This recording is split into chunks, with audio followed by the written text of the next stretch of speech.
I think it's ironic that the Hoosiers probably have, in my opinion, the most overrated player in the country, and Cody Zeller, and the most underrated player in the country, in Victor Oladipo. What he does statistically is not all that impressive, and unless you look at what he does with the minutes that he's given on the court. The guy only plays 28 minutes a game. He scores 14 points a game. Do the math, that's a point every 2 minutes. The guy gets nearly 3 steals a game. Look at that Michigan State highlight reel. He scored 6 points in the final 47 seconds, leading to a remark by Magic Johnson saying that he was, quote, unbelievable. Magic Johnson went as far as to say that if the junior comes out of college and into the draft, that he doesn't see him falling out of the top 5, and I can't say that I disagree with him.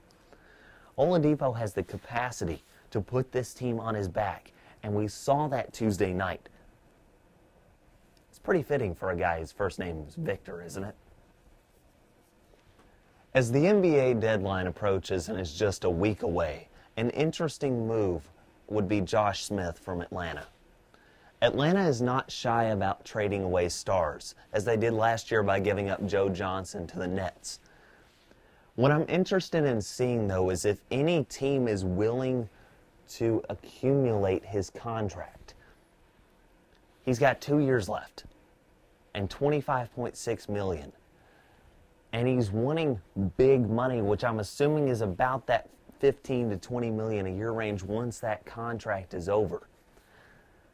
Any team that is willing to trade for him would most likely have to ship, say, 3 or 4 players out to accommodate him in their salary cap to avoid getting that luxury tax just whammed on their heads. Usually doesn't happen this late in the season or this close to the trade deadline, but again, you never know. Another team to watch, though, for the trade deadline is going to be Denver. This is a team that, if willing, they could find a star in, say, a Josh Smith or a Kevin Garnett or something like that. They're a team, as I mentioned in the last show, that doesn't really have a lot of star power. What's going to be interesting for me to watch for them is whether or not they're willing to immediately trade for a star, or if they're rather patient enough to hold their cards until the end of the year, see where they land in the draft, and then potentially trade for a future star. Not every franchise is that patient, though. It's what I would do, but again, I'm not a GM, so we'll see. Those are just a few of the trades swirling about the NBA. One of the biggest ones, though, actually comes from the Celtics. The Boston Celtics are looking to regroup, rebuild, and they're looking to potentially get rid of Kevin Garnett and Paul Pierce. Kevin Garnett, as mentioned by ESPN's Chris Broussard, has a no-contract clause in his contract, or a no-trade clause in his contract, sorry. That doesn't mean that he can't be traded.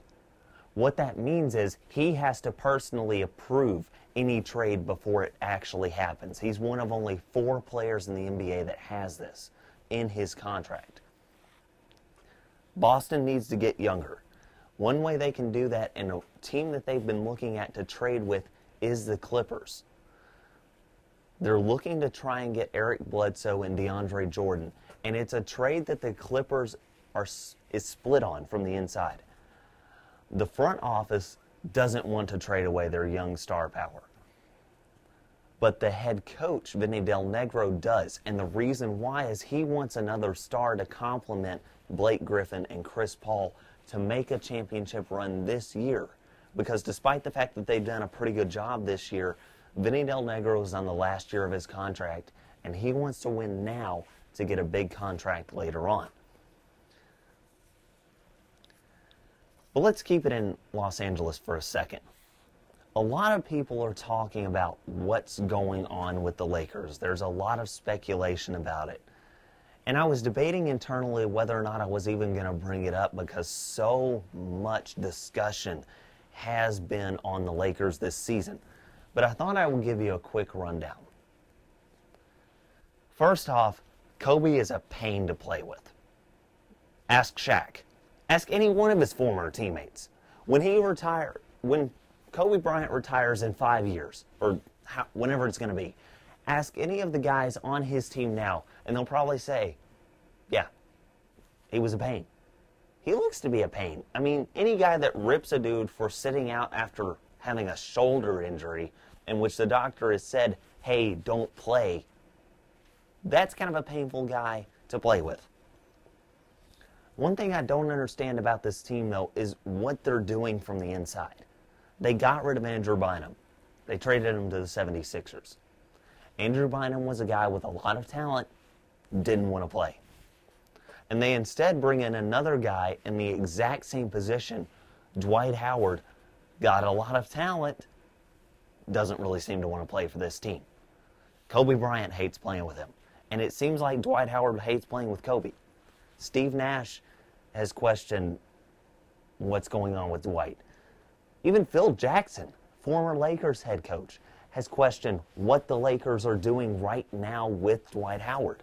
He said that they don't get him involved in the postgame enough. I agree. The biggest mistake, though, that I think the Lakers have made this year is not hiring Phil Jackson as their head coach. Mike D'Antoni is awful as a coach. He doesn't know how to coach his team. He doesn't know how to coach a team with a true power forward and a true center. And I reference his former team, the Knicks. He made Carmelo Anthony a power forward. Carmelo Anthony's not a power forward, but Mike D'Antoni only knows how to coach with one big guy on the floor. He upgrades a point guard from to a shooting guard to a small forward to a power forward, and a power forward to a center. That's how he works. And you bring him into the system and you expect him to coach with Pau Gasol and Dwight Howard and make Dwight Howard play with Kobe, and it hasn't worked. Phil Jackson has coached Kobe Bryant before. He coached Kobe Bryant whenever the Lakers had a good guy, good big man in Shaq. Kobe and Shaq hated playing with each other. It was very apparent. But you know what the difference is between Phil Jackson and Mike D'Antoni? Phil Jackson won with two guys that hated playing with each other. So far, Mike D'Antoni hasn't done that. Say what you want, not hiring Phil Jackson was the biggest mistake the Lakers have made in a long, long time. With all of that said, the Lakers are only 3.5 games back from a playoff spot. They could still make the playoffs. They have the talent to do it. And even though they didn't hire Phil Jackson, they're at least not as dumb as the Brooklyn Nets PR department with the tweet that I mentioned earlier, and I just cannot get into it again to save composure. Thank you for joining me. This has been the Kentucky Kid. Until next time, God bless.